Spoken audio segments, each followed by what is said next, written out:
Sophie Durocher. Un savoureux mélange artistique de culture et d'information. On est bien ici, il y a des croissants et tout. Ah oui, alors vous l'entendez, c'est Radi qui est à ma droite, Virginie Courtiol qui est à ma gauche.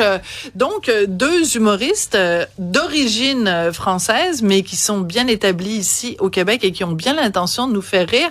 Et Radi s'extasiait du fait qu'il y avait des croissants et de la pizza. Je vous rassure tout de suite, Radi...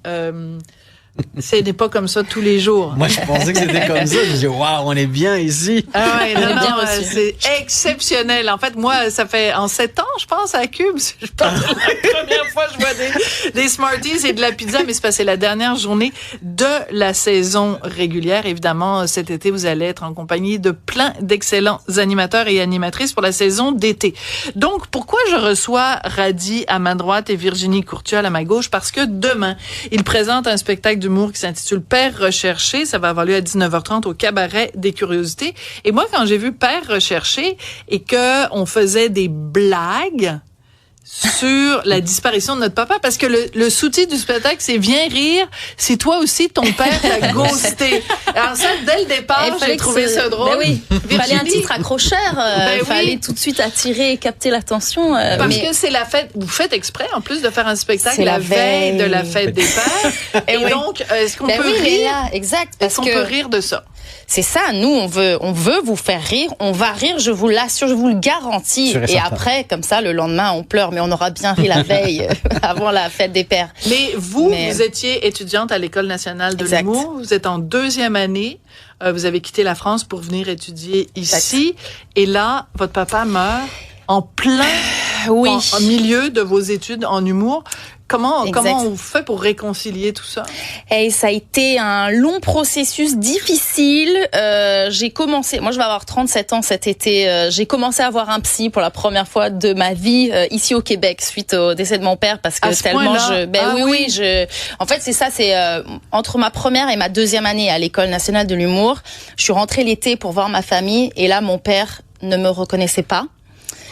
Alzheimer, exact. Il avait starté cette maladie neurodégénérative et donc là, je me suis occupée de lui tout l'été, à lui trouver. On a compris que la maladie le prenait, mais les neurochirurgiens, les médecins, les spécialistes nous ont annoncé qu'il en avait plus pour longtemps. Donc je suis retournée plusieurs fois dans l'année, puis il est décédé vers la fin de ma 2e année à l'École de l'humour. Et puis je me souviens parfaitement de cette période parce que tu voyageais, t'avais des shows. Puis c'était pendant la période du Minifest donc il y a 2 ans mais c'est difficile. Donc c'est un petit peu ça. C'est l'idée du départ du papa, qui est quand même une figure importante dans notre vie. Vous, Radi, votre histoire fait que vous participez à ce spectacle-là. Explique-nous, Radi. Moi, c'est un peu particulier parce que... C'est vous le père absent. Voilà. Avec Virginie, on se connaît depuis quelques années.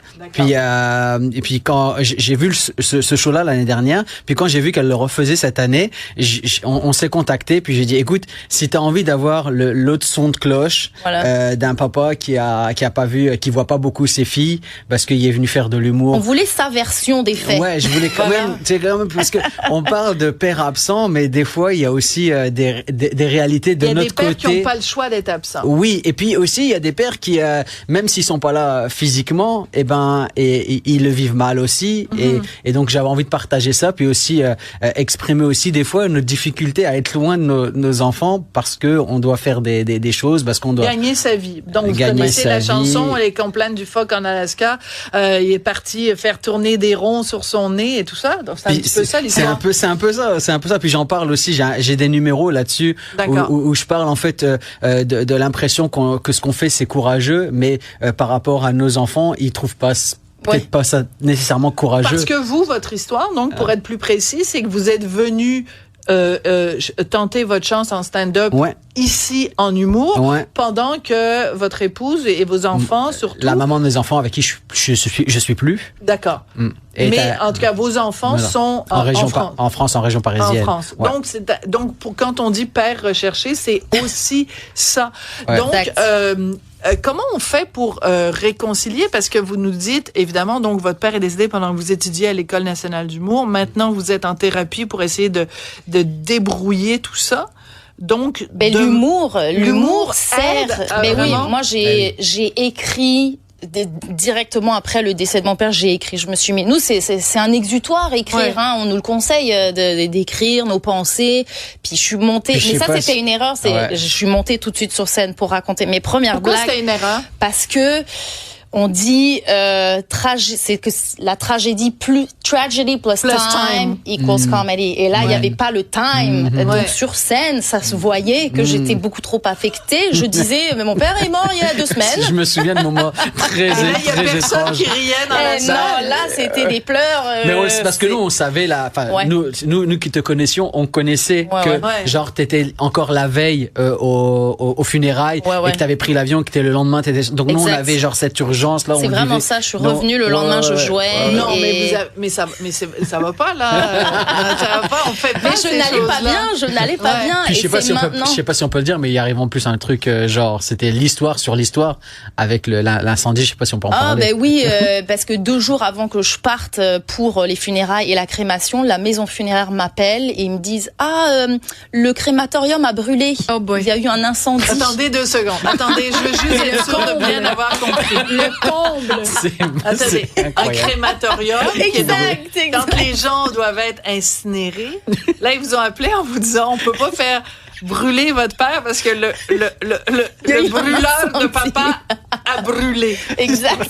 C'est quand même un comble. Okay. Ça, j'avoue que c'est très drôle. Ben oui. Et j'ai plein de blagues là-dessus, donc c'est pour ça qu'il faut venir demain. Mais c'est incroyable. Est-ce que, parce que vous dites, la comédie, c'est une tragédie plus du temps. C'est une phrase célèbre dans le milieu humoristique anglo-saxon. Donc, tragedy plus time equals comedy.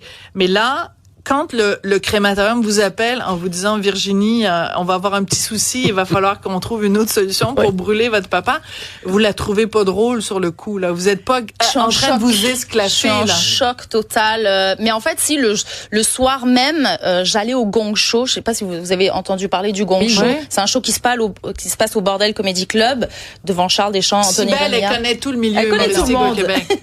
Mais le soir, et là, c'était la 100e au Club Soda et c'était Mike Ward, le juge invité, et j'ai fait mes numéros. On a 3 minutes pour faire des blagues, ils peuvent nous gonger si c'est pas drôle. Et puis là, j'ai terminé en impro en disant, demain, je m'en vais pour les funérailles de mon père. J'ai reçu un appel ce matin, le crématorium a brûlé.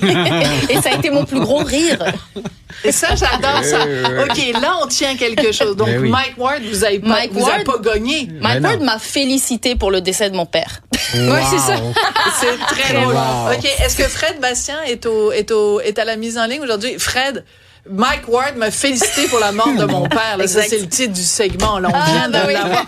Parce que moi, mon défi, quand je fais de la radio, c'est de trouver la phrase dans ce que disent les invités qui pourrait résumer et frapper l'imaginaire. Mais là, avec vous, on vient de frapper le jackpot. On peut pas faire plus humour noir que c'est ça. Je te félicite pour la mère de ton père. Ça t'a fait un super numéro.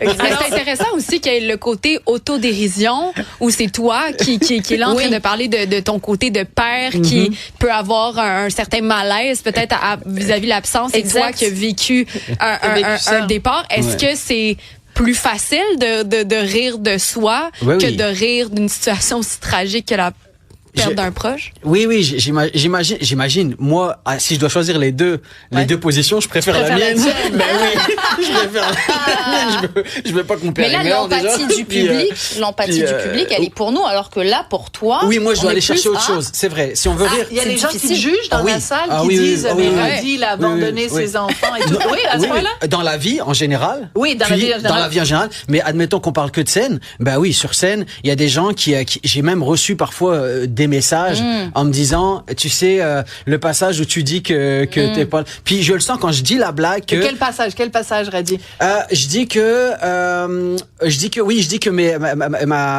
mes enfants ont un nouveau père. puis que ce nouveau père, eh ben, il a réalisé toutes les promesses que j'ai pas tenues. Oh. Puis là, je parle de mon malaise que, et là, les gens, ça, c'est le nouveau conjoint de ton oui, ex. qui est un très bon gars, même si ça m'énerve de le dire. Bref. Ça fait chier. Ouais, ça fait chier. Ça fait chier. Puis, lui, il est resté, Radi. Ouais, c'est ça, il est resté. Bref, il y a tout ce passage-là, en fait, il y a un rapport à l'enfant qui est très important, à la paternalité, à la maternité, qui est important ici. Puis, genre, l'enfant, c'est sacré. Puis, de se rendre compte, en fait, que moi, j'ai été capable d'aller vivre mes rêves en abandonnant, enfin, entre guillemets, on va se calmer. Non, parce que moi, je me mets dedans, là. Tu as une pension alimentaire quand même. Ça, c'est un autre sujet, Ouais, c'est ça. Non, mais je disais, t'es dans ton personnage.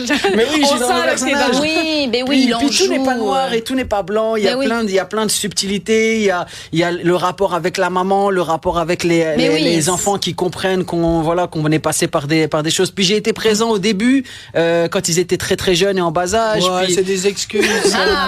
voilà, Elle voit clair dans ton jeu. C'est exactement ça que je reçois comme message. On l'a déjà entendu, celle-là. Non, mais il y a un débat là-dessus. Il y a du temps que tu pourras jamais rattraper, Radi. Ouais, merci, ça fait plaisir. Moi, Ça fait j'entends les vraiment deux. Tu sais, plaisir. quand on discute de ça, c'est pas la première fois que j'ai une discussion par rapport au fait, tu sais, un père qui veut s'absenter ou une mère, là, mais tu sais, plus souvent un père pour la carrière. Est-ce que c'est mieux de le faire plus jeune? Parce que de toute manière, tu sais, ils sont tellement jeunes. Oui, c'est important, mais peut-être qu'ils vont avoir plus besoin de la figure paternelle dans leur adolescence ou plus tard. Tu sais, toi, tu vas avoir fait ton cash, puis tu vas être parti. Ou à l'inverse, est-ce que tu réfléchis à ça aussi? J'ai cette réflexion-là, puis je me dis, est-ce qu'à un moment donné, dans leur vie d'adulte, elles vont avoir des manques? daddy issues. C'est ça. Est-ce qu'elles vont avoir, genre, est-ce qu'elles vont m'en vouloir déjà? Tu sais? Puis dans ma réalité et dans l'idéal, j'aimerais ça en fait que on se retrouve adulte. C'est ça. J'ai ce souhait-là qu'à un moment donné, qu'on se retrouve adulte. Mais c'est intéressant aussi de voir, là, tu dis, t'es venu au Québec pour vivre tes rêves, de vivre de l'humour. Ouais. On l'accepte mieux d'un gars qu'une fille. Tu monterais sur scène et tu dirais, moi, je suis venue tenter ma chance au Québec. Ouais, j'ai laissé mes deux gars. J'ai laissé mes enfants. C'est tellement vrai. C'est tellement vrai. Donc, finalement, tu l'as facile, Radi. Hey, les amis, merci beaucoup. J'adore ton histoire de crématorium. Je suis vraiment désolée. J'en parle demain, C'est le genre d'histoire que ce soit drôle comme ça. C'est vraiment plate. Ça amène un peu d'humour là-dedans, quoi. Et puis voilà, quoi. Ouais. Pour aller mieux. Mais tu sais qu'il y a plein de gens qui sont très nerveux, par exemple, à des enterrements et qui rient des fois parce que c'est la seule façon pour eux d'évacuer leur nervosité. Donc, à ne pas conseiller à tout le monde. Donc, Virginie Courtiol, on n'a même pas eu le temps de parler du fait que tu étais vétérinaire avant et qu'à un moment donné, tes amis t'ont dit, t'es malheureuse là-dedans. C'est plus drôle que tu n'es bonne chirurgienne. T'es mieux d'aller soigner les Québécois que d'aller soigner les Tu nous fais marrer quand tu soignes des chiens. Et l'autre affaire dont on n'a pas eu le temps de parler, c'est qu'à un moment donné, tu avais fait un truc sur les Québécois sont incapables de draguer. Oui, ça c'est mes blagues. Ça fait 4 ans que j'habite ici, 4 ans de célibat. Je me cherche un mari pour la résidence permanente. On n'en peut plus là. Ça c'est mes blagues sur scène. C'est vrai que je trouve que les Québécois, vous êtes beaucoup plus respectueux envers les femmes. Moi en France, constamment je me fais draguer. Tu me regardes, il faudrait que tu regardes les gars. Elle en a fait un podcast. Oui, j'ai un podcast qui s'appelle Pourquoi je pogne pas putain.